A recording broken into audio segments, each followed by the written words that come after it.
Uh-oh.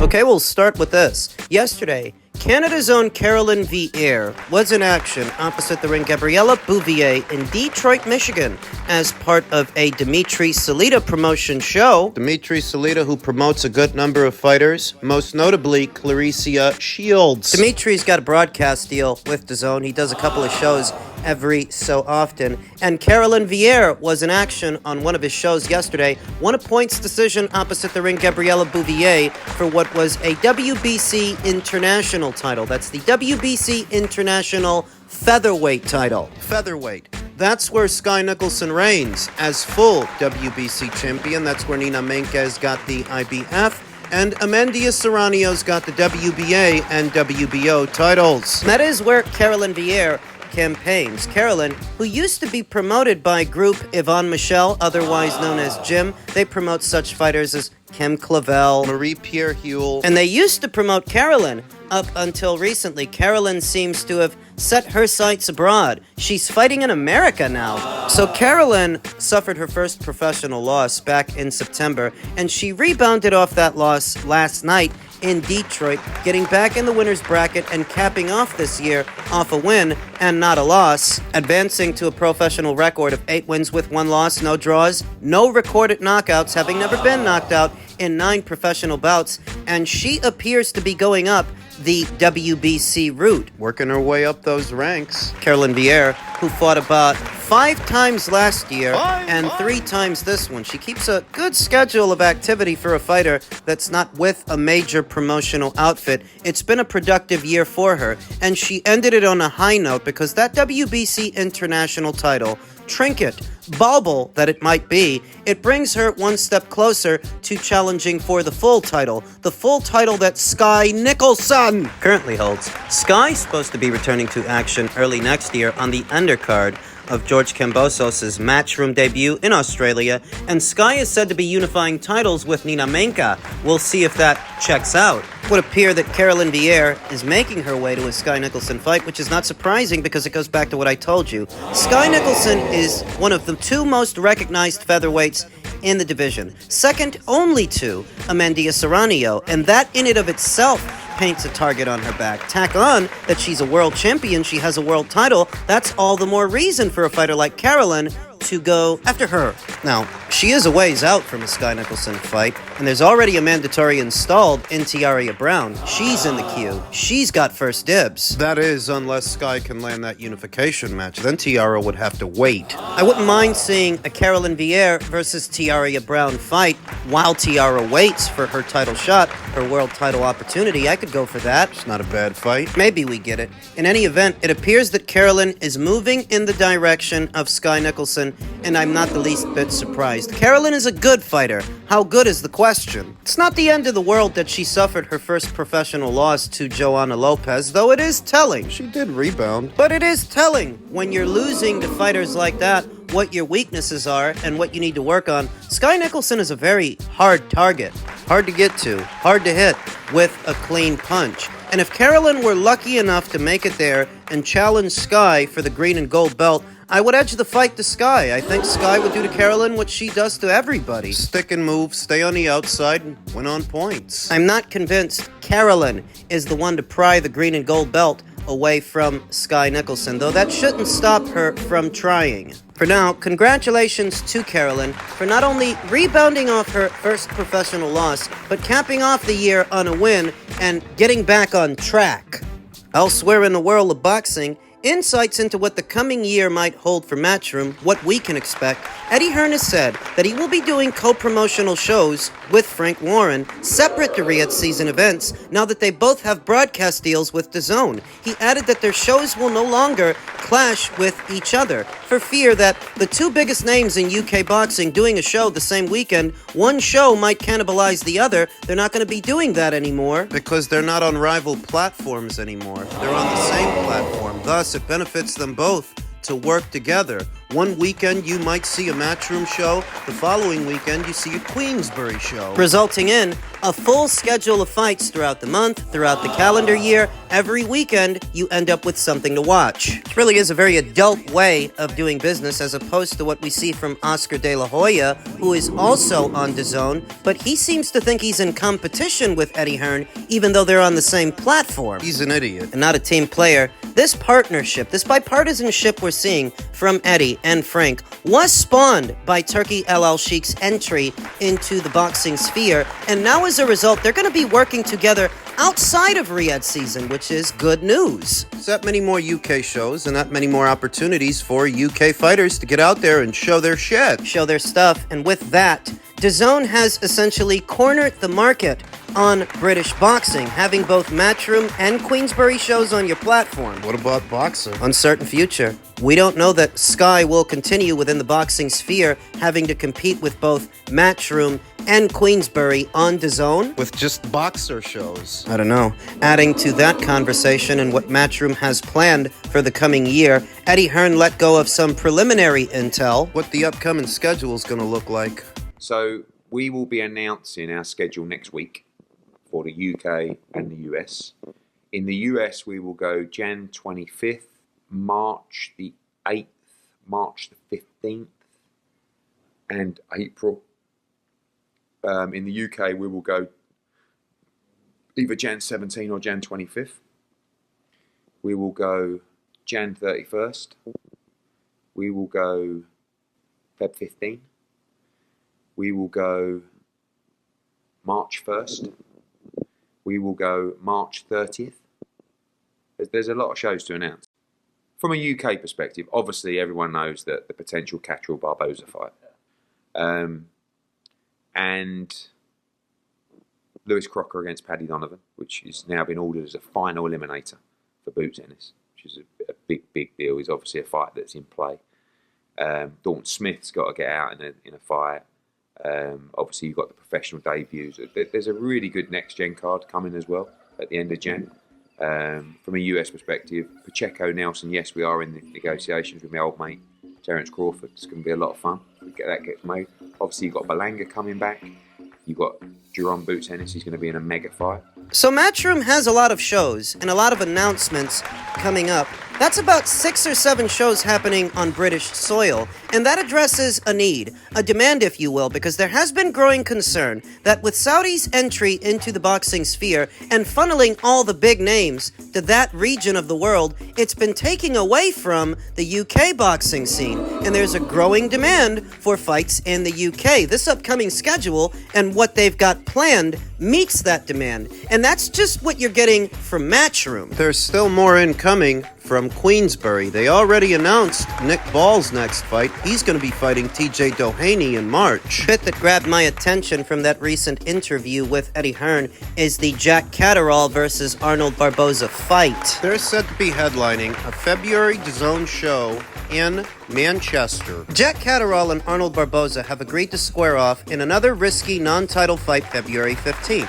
Catterall and Barboza beat former 140-pound champions Regis Prograis and Jose Ramirez, respectively, in recent fights that could have cost them title shots. Boxing News has learned those victories haven't prevented them from accepting comparable risks in a 12-round main event DAZN will stream from the Co-op Live Arena in Manchester, England, a short drive from Jack Catterall's hometown of Chorley. Barboza, 31-0 with 11 KOs of El Monte, California, is WBO's #1 contender for its junior welterweight champion Teofimo Lopez, who may be moving up in weight very soon. Catterall, 30-1 with 13 KOs, is ranked second by the WBO in its 140-pound ratings. If what you're talking about is a fight at the Co-op Live Arena in Manchester, then what you're talking about is a Matchroom show. Not a Golden Boy promotion show. This would qualify as another unofficial entry into the Matchroom versus Golden Boy rivalry. We know that some years ago, Ryan Garcia knocked out Luke Campbell of Matchroom. We know that some years later, Dimitri Bivol... Doesn't Devin count as a Matchroom fighter? Ryan beat him. Not really. Devin is a free agent. He's not signed to Matchroom, and he wasn't signed to Matchroom at the time that he fought Ryan. So Ryan beat Luke Campbell. Dimitri Bivol schooled Zerto Ramirez. Now, Jack Catterall will be taking on Arnold Barboza. While it is logical to expect the Catterall versus Barboza winner to emerge as the mandatory challenger for Lopez's championship, Boxing News couldn't confirm that aspect of their contracts by the time this story was posted. Regardless, Catterall versus Barboza is an intriguing bout between a southpaw Catterall and an orthodox fighter in Barboza. That figures to be a competitive, tactical battle. The left-handed Catterall clearly outboxed New Orleans' Prograis and won a unanimous decision October 26th at the Co-op Live Arena. Prograis dropped Catterall in the 5th round, but the crafty Brit responded by regaining control of the action and knocked Prograis to the canvas twice in the 9th round. Now he's fighting Arnold.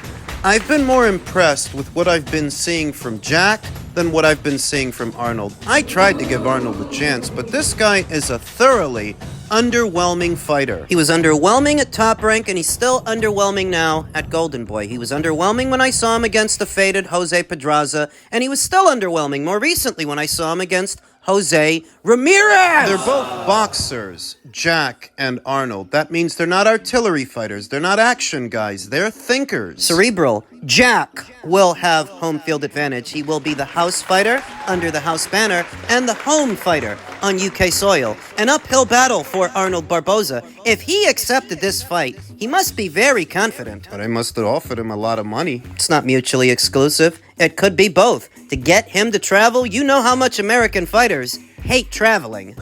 Both guys like to move lateral, hang back, walk a guy into punches, set traps. That's the kind of fight they both like to fight, but I feel like Jack is better at it than Arnold. It would be reasonable to give Jack Catterall the edge under these circumstances. This fight could very well crown the next WBO super lightweight champion on the premise that Teofimo's not going to fight the winner. Whether the winner is Jack Catterall or Arnold, he's not staying at 140. He may move up in his next fight, and when he does, he'll vacate the brown belt, at which point, whoever wins this one, they become champion. So there's a lot going on in the coming year. This is one to watch out for. Catterall versus Barboza in the first quarter.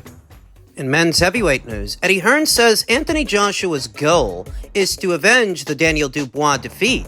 But can he? We know that's not Daniel's next fight. Daniel's fighting Joseph Parker, a common opponent between them. It's injuries that prevented Anthony Joshua from coming back in February, but Hearn said that those injuries were not serious. He added, he's not in full training yet. He won't properly start training until January, so he's looking to fight in May or June. Nothing major, Hearn said of the injuries. More like niggles from training camp, and a bit more in the fight. He can train, but he can't start camp. And that's why we couldn't take February 22nd, with all things considered, is probably the right decision. And hopefully after next week, it could be a really good decision. But we will see what happens. Asked whether Joshua's goal was the winner of Fury versus Usyk's rematch, Hearn revealed that revenge on Dubois was likely at the forefront of Joshua's mind. His goal is Daniel Dubois, he said. If you're a fighter and you get beat, you want to avenge that defeat or attempt to. So I don't think he's going to change. I think that now, if Fury wins, that fight is huge. If Fury loses, it's still huge. Next week will be interesting. Some people didn't buy that Anthony Joshua's injuries are the reason he's not fighting Daniel in February. Some people think that's just the cover story, and underneath it all, the way that he lost, they don't think that he can win, and they don't want to put him back in there with Daniel. That's what some people think. But Eddie Hearn is still talking about a Joshua versus Dubois rematch that could go down in May or June. And all Daniel has to do is make his way past Joseph. If he does, that fight is still there. I don't see why Daniel wouldn't want to run it back with him. He dominated him the last time. He's got to like his chances even more now. And it's still for a lot of money. What is strange about needing to be 100% to rematch Daniel Dubois? If you have some niggles and you have some injuries and you can't start camp, how can you possibly fight on February 22nd? People say to me, oh yeah, Joshua, his next fight won't be against Dubois. Not true. There's every chance that AJ's next fight will be against Daniel Dubois. It just won't be February 22nd. And when people say, oh, he's missed the boat, is this? Come on, stop the bullshit. What's the biggest fight out there for Daniel Dubois? The AJ rematch. Eddie Hearn is right. Whether you like Anthony Joshua's chances or not, in a second Daniel Dubois fight, it's still a big fight, it's still a major fight, and it would still afford Daniel the chance to make a lot of money against a guy who he already beat, a guy he already dominated. I remember immediately after the fight, when the rematch was still in play, Daniel was open to it. He was receptive to it. He wanted it. He said he was going to do an even better job in the rematch. Put your thinking caps on, kids. Daniel Dubois might be eyeing the winner of the Usyk versus Fury rematch. But what if Usyk wins again? Then Daniel might pursue an Usyk rematch for revenge. He might, but what makes Daniel more money? An Usyk rematch against the guy who beat him, or a Joshua rematch against the guy that he beat? Put your thinking caps on, kids. That if Daniel Dubois makes his way past Joseph Parker and you want to keep him fighting, you want to keep him winning and keep the momentum going, what fight would you put him in? An Usyk rematch or a Joshua rematch? Anthony Joshua needs this. If he is to continue, if he is to come again and try to fulfill that dream of becoming a 3-time heavyweight champion, this is the only path. This is the only way. So what, he's gonna use all this time off to prepare for Daniel for a second time? Is that it? Because what Eddie Hearn is saying is, just because Anthony isn't Daniel's next fight doesn't mean that Daniel isn't Anthony's next fight. I'm going to assume that Ben Davison will be in Anthony's corner for the rematch. I'm going to assume that that situation isn't going to change because I don't think it needs to. You guys lost together, and you need to win this one together. Now is not the time to be breaking in a trainer. Hiring a new guy. You've done enough hiring of enough new guys. You guys need to work on this together. His boxing brain and your brawn. You didn't get it right the first time. You need to learn from your mistakes. The way he came out, hands low, pulling back in straight lines. I didn't know what the hell he was doing. What Anthony Joshua I was watching, it was like his fundamentals. Everything I had seen up until that point went right out the window. Did he look past Daniel Dubois? Was he overconfident? Or was this some element of the strategy that went terribly wrong? Because I've heard it said in some circles that what Anthony might have been looking to do was set up a big counter. By fighting with his hands low? May have been trying to lure Daniel Dubois in so he can counter him on the way in. But as aggressive as Daniel is, you don't need to lure him into anything. He's going to do all that on his own. Come forward and try for big punches, all on his own. You don't need to bait him in. In the event that that's what that was, a miscalculation and a part of the strategy that went terribly wrong, don't do that shit again. Hands high. Catch and counter since you weren't able to slip and counter. You gotta do better.